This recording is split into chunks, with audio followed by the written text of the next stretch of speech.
Professeur Didier Raoult, quelle est l'évolution de l'épidémie actuellement? Quelle est sa place dans l'histoire des crises sanitaires? Alors, l'évolution de l'épidémie, comme vous la verrez, pour nous, l'épidémie est en train de disparaître progressivement. Donc, on avait au maximum, au pic, on a eu jusqu'à 368 cas nouveaux par jour. Et là, actuellement, on est plutôt dans la zone de 60-80 par jour. Donc, il y a une diminution très, très significative du nombre de cas détectés et encore plus significatif chez les gens qui viennent se faire détecter alors qu'ils sont asymptomatiques. Donc il est possible, c'est une des possibilités que j'avais évoquées parmi d'autres, que l'épidémie disparaisse au printemps et que d'ici quelques semaines, il n'y ait plus de cas pour des raisons qui sont extrêmement étranges, mais qui sont des choses qu'on a l'habitude de voir pour la plupart des maladies virales respiratoires. Donc c'est assez banal. Si on essaie de replacer ça dans le cadre des épidémies, des crises sanitaires, vous voyez, on peut mesurer les crises sanitaires avec ces images. Vous voyez les crises sanitaires d'été, vous vous rappelez la canicule de 2003, la canicule de 83 que j'ai vue, vous voyez que l'été, si vous surveillez au fur et à mesure, vous pouvez détecter les crises sanitaires très aisément. C'est une des propositions que j'avais fait quand j'avais fait un rapport au ministère de la Santé, son cabinet, la DGS ne voulait pas en tenir compte et malheureusement c'est ce qu'il faut faire parce que ça permet de détecter les vraies crises sanitaires. Donc si on essaie de voir si actuellement la crise sanitaire a une incidence sur la mortalité en France, la réponse est non. Les crises sanitaires qui ont, pendant l'hiver, joué une différence significative sont en 97, 2000, 2009 et 2017, mais on est très loin actuellement, si on cumule, vous voyez, les mois de décembre à mars, de la crise sanitaire de 2017, où il y avait eu énormément de grippe H3N2. Il se trouve que cette année, il y a eu beaucoup moins de grippe et beaucoup moins de VRS, ce qui fait que l'augmentation de la mortalité liée à ce nouveau virus n'est pas visible significativement dans l'ensemble de la population.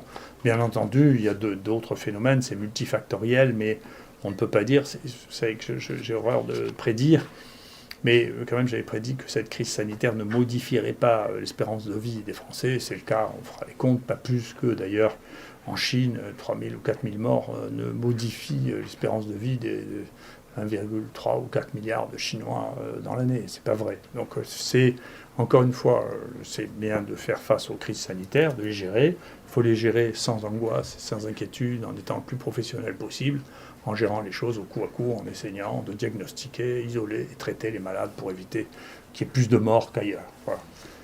Et donc ça, c'est un point qui me paraît très important. Sur le plan du traitement, où en êtes-vous? Sur le plan du traitement, nous, on est très contents. On est maintenant, ce qui est souvent le cas, quand on s'attaque à un problème, on a très généralement, rapidement, la plus grande série mondiale. Donc c'est le cas de pratiquement toutes les maladies sur lesquelles on s'est attaqué. Il y en a une dizaine comme ça, dans lesquelles on a la plus grande série de malades mondiales. Voilà. Et donc je pense que sur le Covid, on arrive maintenant probablement à avoir la plus grande série mondiale dans un seul centre, avec... donc ici, on a testé 76 000 sérums de 32 000 patients. 4 296 étaient positifs.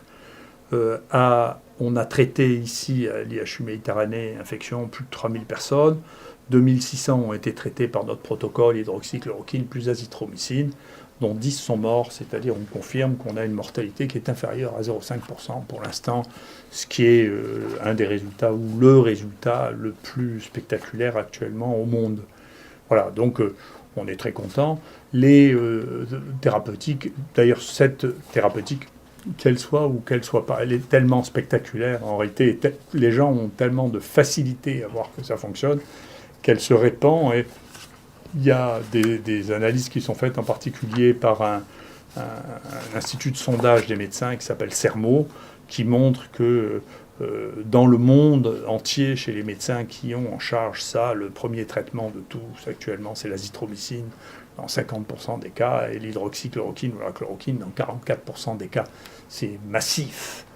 Ça veut dire que les praticiens adoptent ça parce que tout simplement ça marche. Et d'une manière très intéressante, et qui donnera probablement à réfléchir aux gens sur la méthode, est sorti un papier sur Remdesivir dans le New England, qui est un défi à toute méthodologie, puisque pour la première fois, on ose publier une étude où il n'y a pas de comparatif. C'est-à-dire on ne compare ce traitement à rien, pas même historiquement. Donc c'est extraordinaire. Et donc la seule chose que l'on note, c'est qu'il y a une toxicité considérable, c'est-à-dire qu'il y a 60% d'effets secondaires, ce qui veut dire que ce médicament ne peut pas être utilisé en dehors des patients qui ont une forme très grave, mais les patients qui ont une forme très grave, on le sait ici, en réalité, n'ont presque pas ou n'ont plus de virus, ils ne sont plus à ce stade-là, ils sont à un autre stade.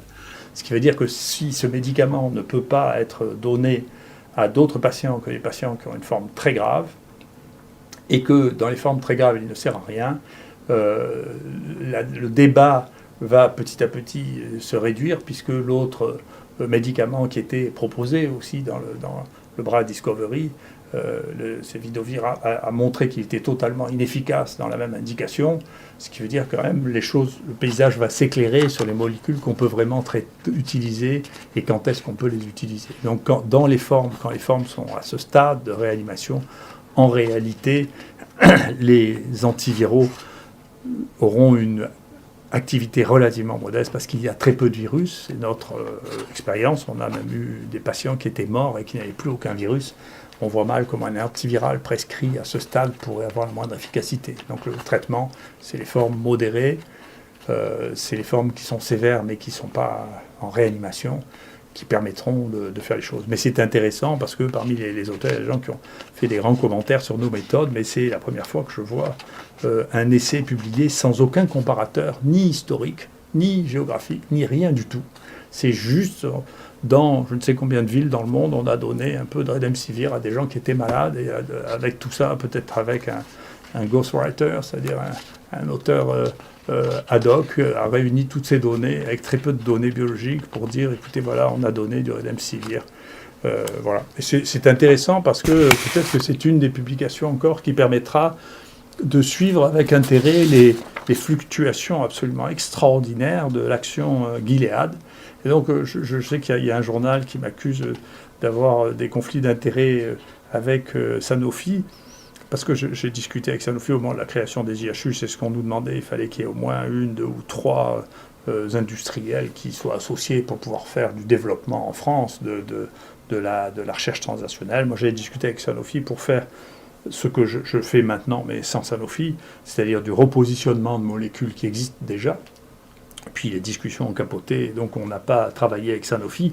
Mais vous voyez, vous regarderez ce truc, si moi je suis le conseiller de Sanofi, je suis un extrêmement mauvais conseiller parce que Sanofi n'arrête pas de perdre de l'argent, alors que les conseillers de Gilead sont des bons conseillers pour Gilead, parce que Gilead a gagné énormément d'argent depuis le début du Covid, bien que le cours de l'action soit modulé par le fait que l'on communique sur le fait qu'il y ait des traitements alternatifs pour la chloroquine, ou que l'OMS décide que le Remdesivir est le grand traitement, on voit l'action monter. Et puis tout ça, ce sont des choses qui sont intéressantes, et c'est sûrement un des paramètres, je ne sais pas l'interpréter plus que ça, mais il s'agit de sommes absolument colossales. Hein. On est en train de parler de la capitalisation de Gilead, c'est quelque chose de tout à fait énorme. Hein. Donc c'est intéressant de voir, vous voyez, les fluctuations de ce cours en fonction des annonces dans la presse de l'efficacité ou de traitements substitutifs. Et donc, vous voyez que si j'étais encore un conseiller caché de Sanofi, je leur conseille de me foutre dehors parce que, franchement, ils perdent d'argent, ils ont perdu 20% de la valeur de leur action depuis le début de cette action. Donc, ce que je savais, je ne suis pas un très bon conseiller financier. Je pense que les conseillers financiers, en dépit de l'absence totale d'évidence d'efficacité de Remdesivir, sont bien meilleurs que les miens, puisque ça a pris une proportion tout à fait considérable de financement. Voilà. Avez-vous de nouvelles données concernant la toxicité de traitements à base d'hydroxychloroquine et d'azithromycine ? On a vu, là maintenant, nous avons sur les... Alors, on fait ça, bien entendu, avec nos amis cardiologues. Il y a quelques personnes dont ils nous ont dit, écoutez, ceux-là, on préférait que vous ne les traitiez pas. Alors, on ne les traite pas. Ça ne représente pas grand monde, mais ce n'est pas la peine de prendre des risques qui sont inutiles. Et deuxièmement, sur les 2600 que nous avons inclus, nous n'avons eu aucun problème, ça commence à faire beaucoup quand même, 2600.